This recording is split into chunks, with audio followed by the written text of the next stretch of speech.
At 6, there's a push to make up for past wrongs committed toward black residents in Decatur. That is the goal of the new reparations task force. And on News First, Yasmina Alston is live for us in Decatur tonight. And Yasmina, a lot of research has gone into this. That's right, years of research on the history of black residents in the city of Decatur. Stories of thriving communities, but also the destruction of them. Because there's so many descendants that are still living of those of Beacon Hill.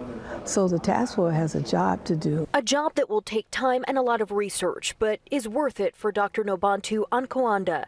She is with the Beacon Hill Black Alliance for Human Rights, an organization that has already dedicated years to learning the history of Decatur's thriving black community created in the early 20th century, known as Beacon Hill, and the displacement of its black residents. But a lot of folks didn't want to go, but then by eminent domain and calling it a sore spot, they demolished so many homes and destroyed so much of the community, so much of the culture that was there, just destroyed it totally.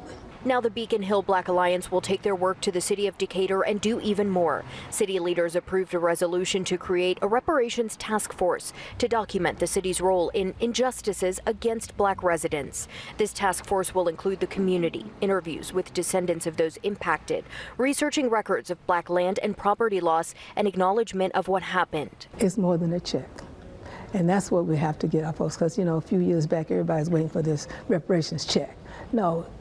That's part of it, but the harm and the injury that's taking place is what we need to really focus on. There are so many stories, including that of city ordinances used to legally restrict black residents from living in certain places in the city. Stories of black homes, businesses, and churches being demolished in 1964 as part of a second wave of urban renewal in Decatur. For Commissioner Lisa Mayer-Frank, it was difficult to read those pieces of history. Each statement within that resolution spoke to an incredibly painful harm, and knowing that repercussions from those harms are still being felt in those families is truly heartbreaking.